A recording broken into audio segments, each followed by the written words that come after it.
En esta oportunidad vamos a presentar a un profesional, a un colega economista, a un profesional que ha destacado en los últimos años por su desempeño profesional, por su nivel, digamos, de preparación en el sector financiero. Nos estamos refiriendo al colega economista César Novoa.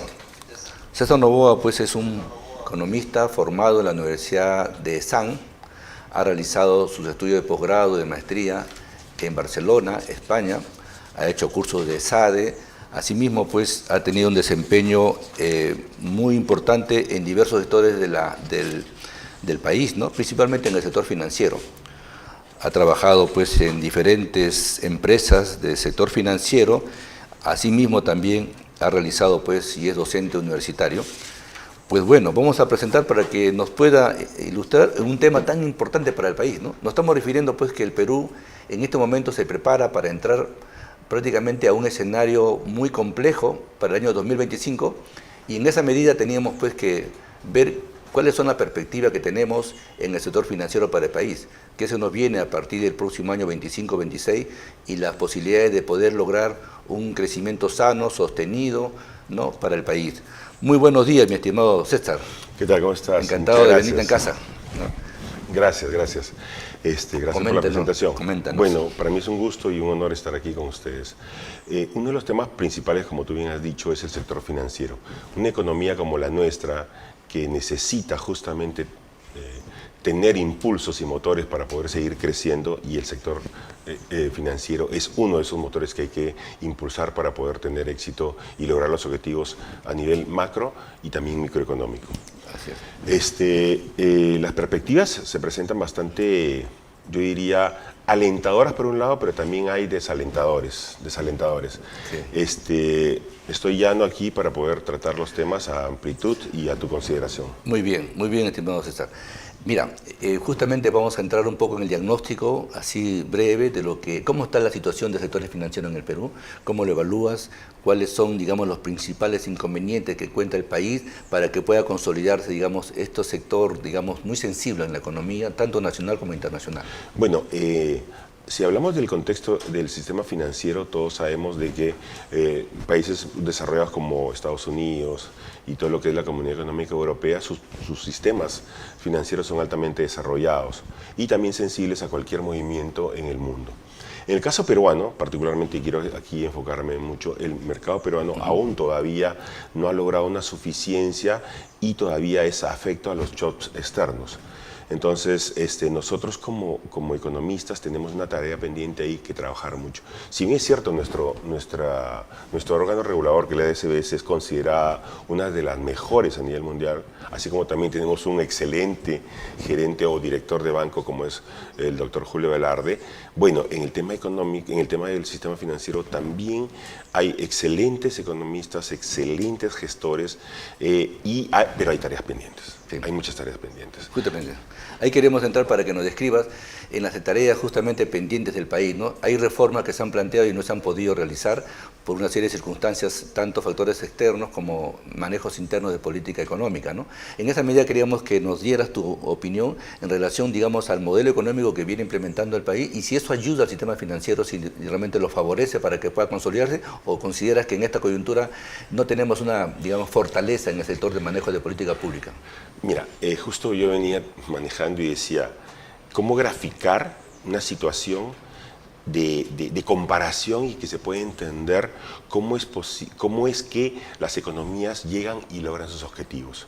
Por ejemplo, no es lo mismo transitar en una trocha que transitar en una vía férrea o transitar en una vía de un tren, en este caso electromagnético, y ambos generan diferentes velocidades.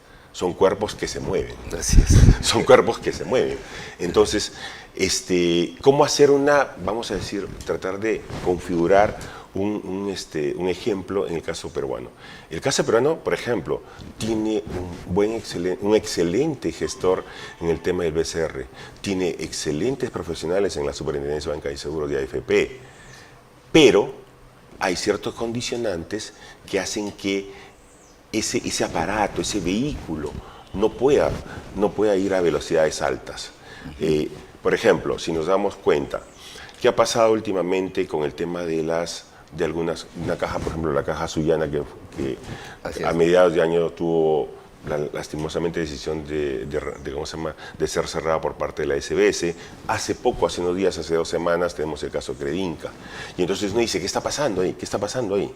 Bueno, en ese caso hay factores que van condicionando que estas empresas tengan problemas. Y digo problemas, ¿por qué? Porque no es que aparezcan de momento. En este caso, la superintendencia, vía sus sistemas de vigilancia, lo habían alertado ya con anticipación estas 2 instituciones. Así es. Sí, pero no hubo resultados, no hubo resultados. Entonces la pregunta es, ¿y qué pasó? Claro, ¿qué falló? ¿Qué falló? O sea, las personas, las alertas, los sistemas de seguridad que te decían y todo lo demás. Bueno, yo siempre he dicho, ¿no? Hoy en día en que vivimos ya una época de la transformación digital, donde todo debe ser prácticamente en línea, y en este caso los negocios del sistema financiero aún todavía no son en línea. Por ejemplo, te comento, hoy día yo tomo un crédito mañana y mañana, hoy día mismo, todo el sistema no se entera que tomé ese crédito. No lo tiene, o sea, tiene un rezago, se le llama. Entonces, ahí hay un tema que arreglar, hay temas de transformación digital. Por ejemplo, en este caso que hay que ver que lo que ha pasado con Credinca, leía en el periódico hace unos días, en que la gente está muy preocupada, y más de las zonas alejadas. ¿Por qué? Porque dicen, pero si nosotros Credinca sí nos daba, los demás no nos daban, ¿ahora quién nos va a dar? Claro, hay una preocupación ahí. Una preocupación fuerte. Entonces tú dices, ¿cuál serían los 3 desafíos? Desde mi punto de vista, uno es el tema de transformación digital. El segundo es el tema de capacitación. Y cuando digo capacitación, hablo de capacitación de ambos lados, no solamente del que va a entregar el crédito o el que va a querer darle el servicio financiero. No, es el otro lado. Porque, por ejemplo, las personas que no conocen el sistema financiero le tienen miedo, ¿no? ¿Correcto? Entonces ahí hay muchas tareas pendientes en el tema de capacitación. El tercer tema, y que para mí es el más complejo y que lo divido en 2 temas. Uno es, el ente supervisor tiene que aprender de la realidad. Tiene que aprender de la realidad. ¿Por qué? Porque, por ejemplo, no sé si cuando vamos al mercado nos damos cuenta de que existen comerciantes que trabajan con compras diarias, ventas diarias, pero tú vas a un crédito al banco o a las ¿cómo se llama?, a las cajas y todo lo demás. ¿Hay crédito diario? No existe el crédito diario. Entonces hay una tarea pendiente ahí vamos a decir, de customización de productos. Sí. Customización de productos. Y el otro tema es el tema de la customización también de la supervisión. ¿Por qué? Porque la SBS trabaja muy bien, pero no customiza los modelos para poder tratar ciertas realidades. Yo creo que ahí hay esos 3 temas que hay que trabajarlos fuertemente. ¿Cómo lo harías ahí? De manera así directa, ¿cómo lo harías? Mira, por ejemplo, hay que acordarse que hace 30, 40 años atrás las cajas municipales daban crédito diario. Ya. Y lo desaparecieron. O sea, conflictos de tipo político. Sí, o sea, ahí hay una connotación ya que dices, ¿pero por qué? O sea, una persona que trabaja diariamente, recibe diariamente y todo lo demás, juntar diariamente para que a fin de mes recién poder pagar, se le complica. Está chocando con su capital de trabajo. Entonces, esa customización tiene que existir. Y hoy en día la inteligencia artificial, o sea, la inteligencia artificial te permite, la Big Data te permite trabajar con tanta información, te permite para poder customizar muchos productos. Pero hoy en día, o sea, como que nos olvidamos de que esa información te permite tomar decisiones. Así es. Y acertadas. Y dirigidas y específicas, como tú me dices, a ese segmento objetivo de gente. Bueno, justamente podríamos entrar en tu visión, ahora que acabas de hacer un breve diagnóstico importante, queremos ver qué perspectiva le das justamente dentro de la economía peruana, sabiendo con los siguientes indicadores, ¿no? El año pasado, 500.000 de jóvenes han emigrado al país, profesionales, muchos de ellos. Tienes un nivel de pobreza extrema que se ha incrementado a cifras, digamos, 36% ya. O sea, es realmente notable digamos, el incremento de la pobreza, ¿no? Tienes, digamos, regiones incomunicadas, tienes regiones del país que no tienen todavía y reclaman la presencia de un Estado fuerte que se preocupe por ello, pero tienes un Estado también que está pues un poco corroído por sectores o funcionarios que no tienen una ética correcta, no tienen un poco los principios básicos, lo que debe ser digamos, una dirección, una ejecución de un proyecto pensando en los ciudadanos y en los peruanos, sobre todo los sectores más alejados. En esa medida quería ver cómo tú lograrías insertar esa perspectiva, digamos, del sector financiero en el país, considerando pues que nos movemos también por algunos organismos que emiten opinión técnica, ¿no? ¿Cómo podemos enfocarlo con estos indicadores sociales y sabiendo que una economía informal o la parte laboral es realmente muy alto, ¿no? Un 73%? ¿Cómo lograrías tú articular esto? Bueno, mira, usualmente yo tomo siempre perspectivas y experiencias del mundo, ¿no? Hace poco yo escribí un artículo sobre el tema de cómo es que hay que monetizar, por así decir, el deporte, ¿no? En este caso habría que ver cómo monetizamos o cómo hacemos que estos problemas se conviertan en oportunidades. Hace poco Arellano hablaba, ¿no? ¿Por qué no convertirnos en un país de oportunidades en el tema de, así como lo hemos hecho en la gastronomía, ¿por qué no hacerlo en la agricultura? ¿Por qué no hacerlo en temas ya más específicos que nos puedan ayudar, ¿no? El turismo vivencial y todas esas cosas. Entonces, la pregunta es, ¿cómo hacerlo? Primero, aquí hay un tema muy básico. No nos ponemos de acuerdo. Cada uno jala para su lado. ¿Qué nos falta? Y no vemos que el eje rector, que el punto, vamos a decir, el núcleo de esto es el beneficio para quién. No para ti, no para mí, sino justamente el ciudadano común de a pie. Para ese ciudadano que justamente tiene esos indicadores. Donde, por ejemplo, el peor pronóstico es haber nacido en Huancavelica, de madre quechua hablante e iletrada.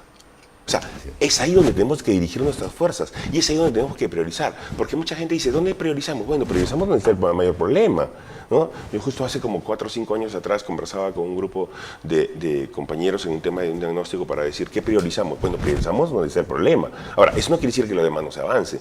Y el problema acá radica justamente en que no estamos focalizando donde debe ponerse el dedo sobre la llaga y decir, hasta aquí nomás, basta, ya que no se desangre el país, ya no que siga esto, sino empezar ahí. ¿Por qué? Porque la ejecución de nuestro presupuesto, malazo, menos del 50%. Hoy en día leía hace poco 70%, 50%, el pronóstico es 60%.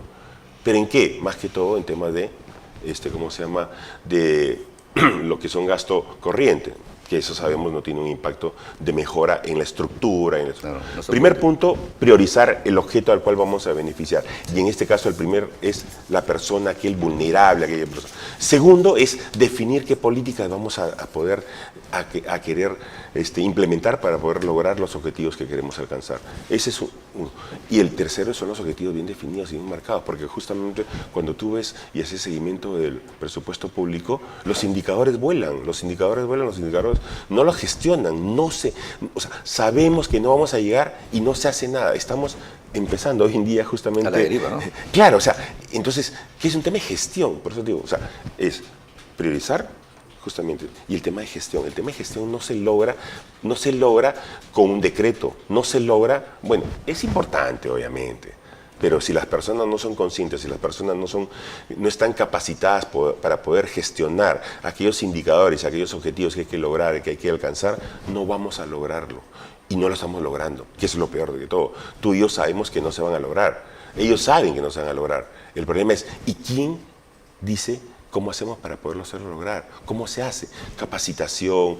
O sea, la tecnología la tenemos a la mano y no la utilizamos. No la utilizamos. Como economista, digamos, tenemos una responsabilidad, digamos, con el país, con los ciudadanos, ¿no es cierto? Que obviamente a través de las universidades nos han formado para poder trabajar y justamente pensar en el desarrollo del país. En esa medida, pues, eres consciente de que el país también está entrando en una senda un poco peligrosa, digamos, en que el sector privado ya no está invirtiendo, ¿no? En los últimos 2 años, y eso lo ha dicho la semana pasada nuestro colega invitado también, Jorge González Izquierdo, ¿no? Informes de BCR indican de que la inversión privada es 0. Y eso pues tiene un efecto enorme en la economía peruana. Por lo tanto, también el sector financiero es sensible porque incrementa el riesgo país y eso encarece los créditos internacionales y, en fin, todo se complica. Por eso quisiéramos un poco apelar a tu experiencia. de qué manera podemos trabajar 3 recomendaciones para que las autoridades que también nos ven, nos escuchan, tenemos ahí colegas economistas que están en la presidencia del Consejo de Ministros, trabajan también en el Ministerio de Economía y Finanzas, en la agricultura, en fin, en varios sectores produce y nos siguen, por eso queremos un poco a ver cómo enfocarías, dado que también has tenido, y veo tu experiencia muy importante en una institución tan exitosa como ha sido justamente, o es la de rama magisterial, ¿no? Y justamente 20 años de trabajo pues hablan por sí mismos de su desempeño profesional, de nuestro amigo digamos, César Novoa, ¿no? El colega economista. ¿Cómo podemos enfocar considerando ese diagnóstico? A ver, como te decía, ¿no? Un tema es el tema de priorizar, el tema de qué hacer, qué decirle en este caso. Primero, condiciones básicas. Primero, seguridad. Sin seguridad, estamos ya teniendo el país paralizándolo por ciertos lugares, ¿no? Ya estamos con zonas de emergencia y todo lo demás. Primero es seguridad. Segundo es el tema de saber que el año electoral nos va a pegar, sí, y nos va a pegar muy fuerte. Es verdad. Entonces, la pregunta es, ¿cómo aislamos eso? O sea, no queremos ver a nuestra presidenta y a todo su equipo hinchando por un candidato. Yo creo que ella debe hinchar por ella misma y para poder lograr los objetivos que tenemos que cumplir vamos a decir, cerrar el 2024, el 25 y lo que quede el 26, cuando ella le toque ¿cómo se llama? El cambio de mando. Entonces, ahí hay una tarea, 2 tareas. Y la tercera, yo creo que, y creo que ahí vamos a coincidir todos, es que nuestros gestores, nuestros ejecutores, se olviden de la politiquería, O sea, lo peor que puede pasar cuando estamos ya dentro de un equipo de trabajo que ya no busca el beneficio personal, sino el beneficio, en este caso, del bien común del país, sí, es enfocarse justamente para lo que se contrata. Si a mí me contratan, mejor dicho, si a mí me convocan como ministro de Educación, pues tengo que romperla como ministro de Educación, hacer los goles en el Ministerio de Educación. Así es. O sea, y si soy el ministro de Economía, tengo que hacerlo.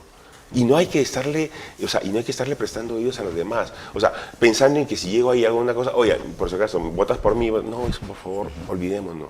Yo daría esas 3 recomendaciones en esta situación, en este contexto tan complicado en donde prácticamente la inversión ya es 0 y las perspectivas es de que este año, si bien es cierto, podemos cerrar con 3.5, el próximo año no va a ser nada bueno. Ya hay avisos fuertes de que esto se va a enfriar. Y bueno, ya todos sabemos que un año electoral sí nos pasa factura, y es a todos, absolutamente a todos. Sí, pues efectivamente. Pues muy bien, finalmente vamos a pedir tu opinión en relación a lo que se viene moviendo actualmente ya con los que se apertura este mes de noviembre, el puerto de Chancay, pero que va a considerar, digamos, una serie de inversiones en infraestructura y la colocación de importantes clústeres o empresas de otros países para poder desarrollar. ¿Consideras que esto puede ayudar al país para poder superar? ¿O crees que con estos modelos que estamos viendo, observando, ¿no?, de que no hay la política económica, no hay inversión privada, no va a ser de tanto impacto? ¿Qué debemos hacer para evitar justamente que el riesgo del país incremente? Mira, definitivamente el puerto de Chancay tiene un impacto, sí. El impacto puede ser positivo, también puede ser negativo. El impacto positivo es todo lo que ya sabemos y todo lo que se ha escrito en la prensa y todo lo que se habla sobre una gran infraestructura, que va a tener un impacto económico, que hoy en día, por ejemplo, los terrenos alrededor de Chancay ya subieron, o sea, eso es un impacto, todo eso ya subió. Entonces, la pregunta es, ¿cómo saber gestionar que esos resultados sean positivos y redunden no solamente en un grupo, sino a nivel de todo el conglomerado, que sea un impacto positivo a nivel de toda la economía? Bueno, eso, la tarea no es tuya, no es mía, la tarea es del gobierno, que es la que tiene que tener esa capacidad para poder gestionar todo este, vamos a decir, todo este gran impacto y que beneficie absolutamente a todos. Efectivamente. Pues muy bien, estimados amigos, nos ha acompañado el colega César Novoa, quien nos ha descrito justamente el panorama para el país en los próximos 2 años, y por supuesto hay muchas tareas por hacer con los colegas economistas para proponer un conjunto de políticas públicas que ayuden justamente a poder salir de este, digamos, camino un poco claro oscuro. Muy bien, muchísimas gracias, estimado. No, gracias a ti. ¿Ya? Muy bien, muchas gracias. Ya regresamos, estimados amigos. Ya volvemos con la Hora del Economista.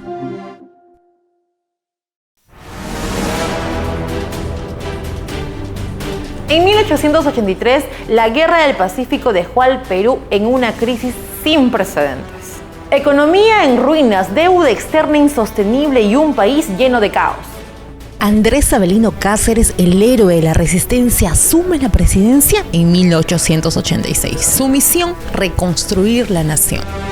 Cáceres enfrenta la colosal tarea de reorganizar las finanzas públicas. Con una deuda externa asfixiante, renegocia acuerdos y busca muchas más fuentes de ingreso. Bajo su liderazgo se emprende la reconstrucción de la infraestructura destruida, vital para reactivar la economía y unir al país. La agricultura se convierte en el motor de la recuperación. Cáceres promueve políticas que impulsan la producción y mejoran las condiciones rurales. A pesar de los desafíos, su gobierno sienta las bases de la estabilidad económica, uniendo a una nación que luchaba por levantarse. De esta manera, Andrés Avelino Cáceres, más conocido como el Brujo de los Andes, reconstruyó la economía de nuestro país. No te pierdas nuestro próximo episodio de Historias Económicas C. Continuamos con la hora del economista. Continuando con la hora del economista, en esta oportunidad tenemos el gusto de presentar a un colega, a un profesional, a un experto en temas de obra por impuesto. El tema que vamos a analizar el día de hoy va a ser justamente el impacto económico que tiene las obras por impuestos en el sector salud. Tenemos experiencias y tenemos casuística en dos regiones para empezar, y que será Huánuco y Ancash. En esta oportunidad pues vamos a presentar a nuestro colega Carlos Gordillo Quevedo, economista, digamos, de formación de la Universidad San Martín de Porres. Asimismo también ha realizado su maestría en gestión pública en la propia universidad y se ha especializado, por supuesto, en el sector de proyectos de inversión en el área de obras por impuesto. Actualmente se desempeña un puesto de responsabilidad en el Ministerio de Salud, justamente en el sector del PRONIS, donde se realizan, se evalúan, se analizan los proyectos diversos a nivel nacional, y que en esta oportunidad vamos a tener la oportunidad de conversar con el economista Carlos Gordillo, quien nos comentará justamente cuáles son las, digamos, potencialidades, las debilidades, cuáles son, digamos, las perspectivas que tenemos en este sector para poder aliviar, digamos, las necesidades del sector salud a toda la población del Perú. Muy buenos días, mi estimado Carlos Gordillo. Bienvenido acá al programa. Gracias, David, por la invitación. Efectivamente, actualmente trabajo en el Programa Nacional de Inversiones en Salud del Ministerio de Salud, y nosotros venimos trabajando en obras por impuesto, ejecutando 3 obras de importancia en la zona de Huánuco, en la región Huánuco, y 2 obras en la región de Ancash. De la participación, ¿no? De las visitas al Colegio de Economistas, han habido muchos colegas que precisamente también han preguntado sobre qué cosas son las obras por impuesto, ¿no? Y cómo es que se ha dado en el tiempo.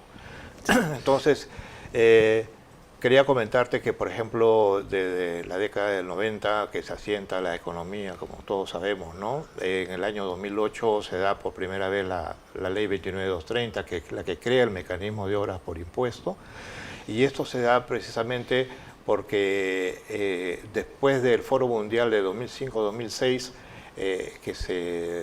que sitúa al Perú, lo ubica en un puesto 197, se ve la necesidad de impulsar las inversiones y de cerrar la brecha, sobre todo en el tema de infraestructura y de salud. Entonces, este análisis, este estudio del Foro Económico Mundial hace que el gobierno de ese entonces impulse la inversión privada. Y es a través de esta ley 29230 que en el año 2008 se crea las obras por impuesto, y hoy en día ya han pasado 16 años desde su puesta en práctica, y la norma también ha ido variando, ¿no? Se ha ido ajustando de acuerdo a las necesidades que han habido. Prueba de ello es que en febrero de este año también se ha dado algunos otros ajustes de mejoras al reglamento que se creó también en ese tiempo. Así es, justamente queríamos entrar al tema de fondo y queríamos que nos comente cuáles son, digamos, las potencialidades y las ventajas desde el punto de vista económico de lograr que se desarrolle este tipo y esta línea de inversión digamos, en los modelos de obras por impuestos? ¿Cuáles son las ventajas para el ciudadano, para los sectores, digamos, de menos recursos, que sobre todo los que están fuera de la capital, ¿no? Los que están alejados de la capital? Bueno, hay una situación que todos conocemos, que es que las obras regulares siempre están llenas de inconvenientes, de problemas, paralizaciones, de obras, ¿no? En este mecanismo, la empresa privada, que generalmente tiene la participación de la empresa privada es muy importante porque ellos tienen una acción, un campo de acción en una zona geográfica determinada.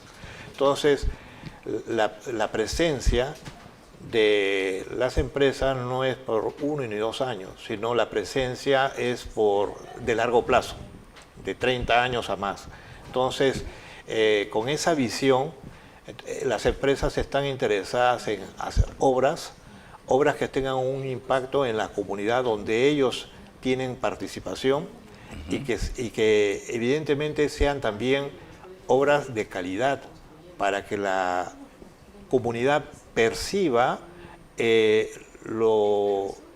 las buenas inversiones que las empresas privadas hacen en beneficio precisamente de las comunidades. Entonces, es interés de la parte privada tener o mejorar su imagen frente a la comunidad.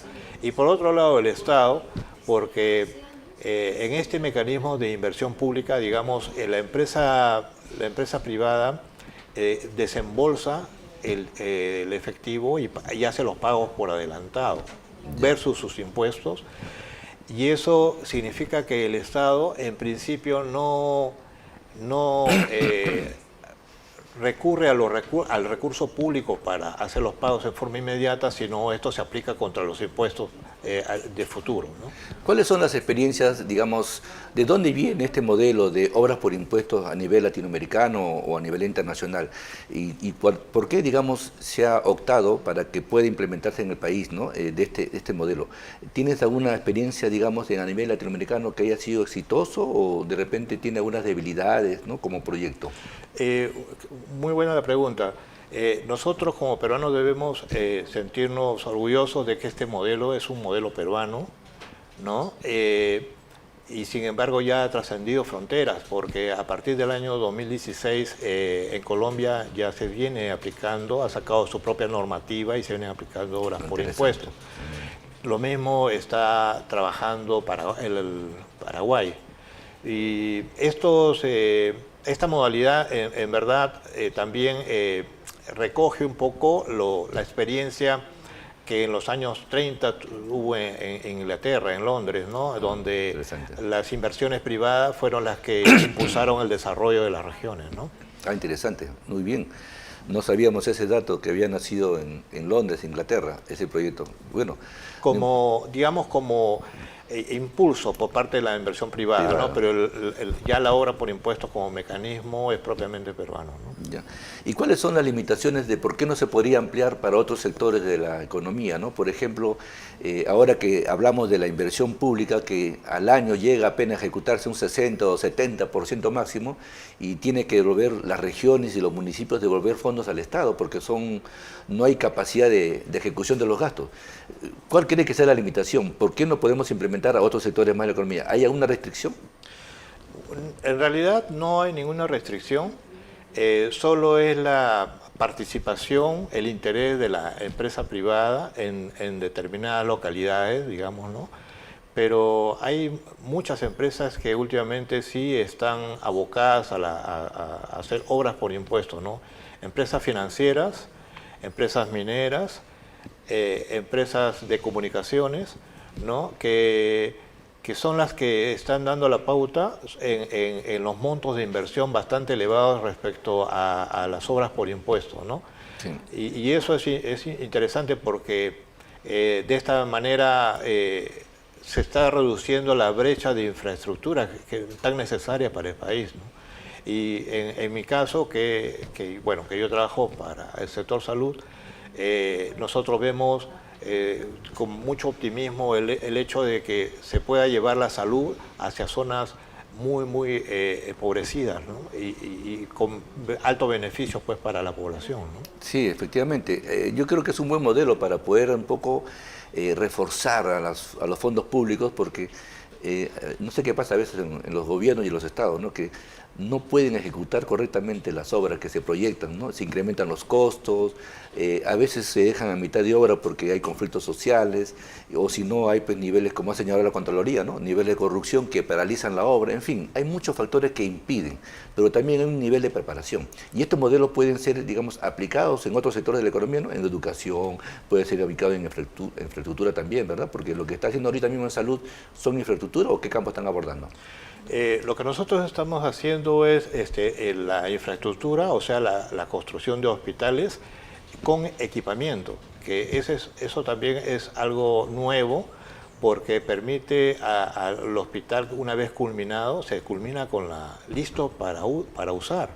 Y eso es lo interesante, porque en las obras regulares se tiene a veces el problema de que se termina la obra y luego hay que esperar la implementación, la compra de todo el equipamiento para que el hospital pueda entrar en funcionamiento. Y muchas veces se ha dado que algunos ítems se declaran desiertos y eso impide que el hospital pues, se culmine a tiempo, ¿no? En cambio acá es todo lo contrario, la infraestructura viene ya aprobada con el equipamiento, listo para usar. Qué interesante. Sí, por ejemplo en la obra de Illata, que se ha culminado recientemente y que en está Ancas, ¿no? en Huánuco. En Huánuco. En Ya. Huánuco. Sí. Por ejemplo, este hospital es un hospital nivel 12.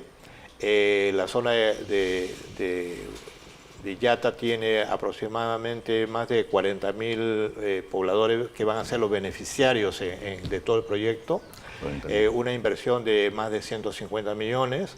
¿Todo? ¿No? ¿Todo? Todo el proyecto. Equipamiento incluido. Equipamiento, no, perdón, equipamiento incluido. Sí.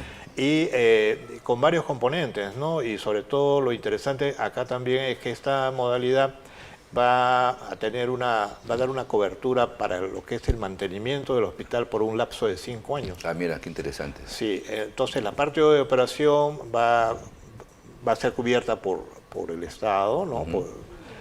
Por el sector, pero la parte de mantenimiento por un lapso de 5 años, eso significa de que los equipos que se instalen van a tener no solo la garantía ya de fábrica, sino la garantía de que si pasado el plazo de garantía hay un mal funcionamiento, la empresa privada se va a encargar de reemplazarlo en forma inmediata. Ah, mira, qué bueno, qué interesante esta experiencia, sobre todo porque está destinado para los peruanos, ¿no? Que tienen menos recursos y menos posibilidades.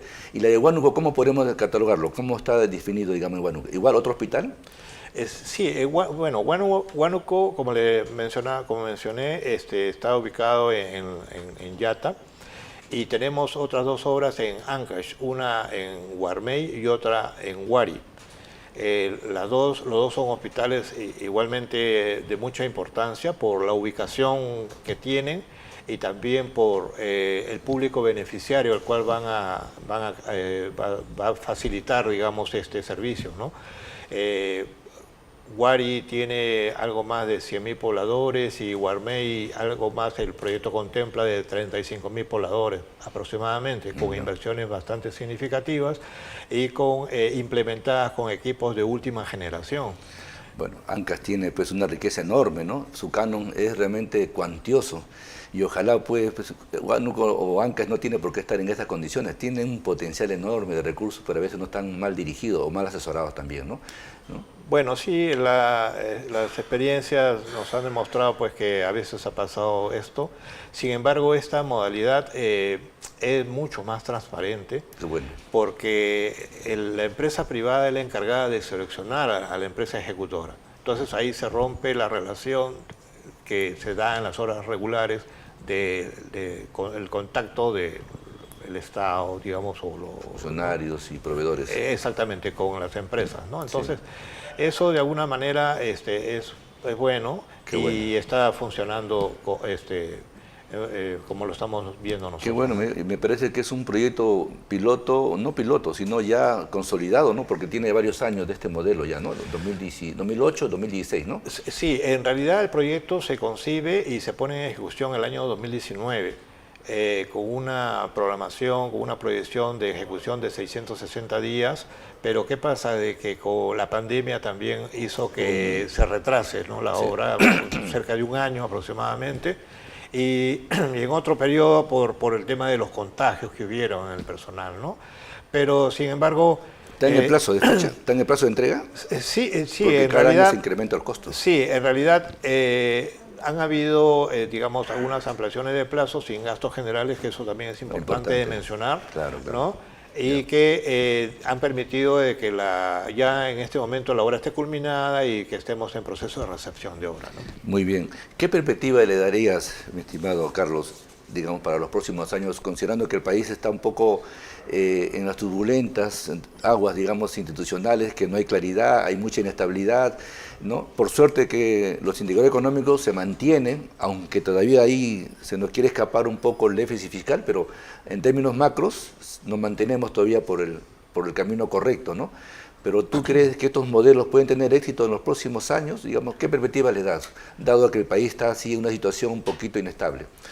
¿Lo afecta o no lo afecta el modelo? En mi modesta experiencia, yo pienso de que se debe propiciar y difundir un poco más la ejecución de las obras por impuestos, porque lo encuentro de una manera más transparente. También permite hacer las obras de una manera más rápida. ¿Por qué? Porque la empresa privada, precisamente, la preocupación de la empresa es de que no solo se inicie, sino se culmine la obra. Esa es la ventaja. ¿No? Entonces, esa es una ventaja. Ahora, las empresas ejecutoras también tienen el respaldo económico de la empresa privada. Y cuando requieren ellos de mayores recursos, es la empresa privada la que le da la tranquilidad para que ellos sigan trabajando. El respaldo. Exactamente. Y se actúa de una forma más inmediata porque el Estado puede, a través de... Bueno, en las horas por impuesto no hay adicionales. Eso también es una diferencia. Ventaja. Sí, porque a veces... ¿no? Sí, hay mayores trabajos de obra que se dan, ¿no? Se pueden dar, pero obviamente son analizadas y si es de ser necesario se aprueban. Pero eso permite pues de que los recursos no salgan o si se van a dar es demasiado lento, ¿no? Sí. Entonces yo pienso que sí, las horas por impuesto deberían difundirse y deberían incrementarse el número de horas por impuesto en el país. En el país. Muy bien, excelente la propuesta de nuestro colega economista Carlos Gordillo Quevedo, ¿no? Que nos está sugiriendo que esto debe ser política de Estado también, ¿no? Que todas las horas por impuesto sean canalizadas según el modelo que ha tenido éxito, ¿no? Así es, ¿no es cierto? Efectivamente. Y que debería un poco extenderse a todas las regiones del país. Y ojalá sea escuchado por los amigos y colegas del sector público, de funcionarios de nivel que nos están escuchando, para que puedan, digamos, ser llevados a cabo. Finalmente, tus recomendaciones y tus sugerencias para los colegas que te están viendo, estimado Carlos. ¿Qué le recomiendas a nuestros colegas que están viendo, las regiones, los municipios? Bueno, ¿no? Que se animen los gobiernos locales y los gobiernos municipales en lo que es salud. No se olviden de que tienen un aliado que es el Programa Nacional de Inversiones en Salud, que es el que les puede brindar la asistencia técnica para que se puedan lograr estos proyectos, ¿no? Y que los municipios y los gobiernos regionales no deben de olvidarse de que si van a pensar en llevar a cabo un proyecto de esta modalidad, deben cumplir con los compromisos de mejoras de vías de acceso, de electrificación, saneamiento de los terrenos y todo cuanto sea necesario para que cuando se haga la obra no haya ningún inconveniente y su culminación pueda hacerse dentro de los plazos previstos. Muchísimas gracias, estimado colega Carlos Gordillo Quevedo, por su participación y sobre todo, lo más importante, ¿no? Sus experiencias y sus recomendaciones para que estos modelos de, digamos, de obra por impuesto se puedan extender a diversos sectores de la economía del país, en vista de que viene siendo exitoso, tanto en el plazo de entrega como también en un nivel más transparente de gestión, digamos, de estos proyectos, ¿no? En esa medida, pues, muchísimas gracias, estimado Carlos, y como siempre, es tu casa, cuando gustes, esperamos contar nuevamente con tu presencia.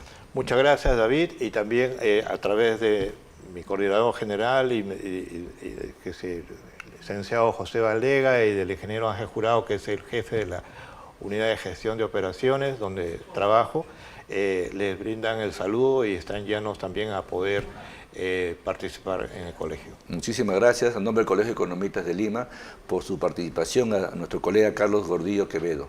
Muchísimas gracias. Gracias, David. Muy amable. Ya regresamos, estimados amigos.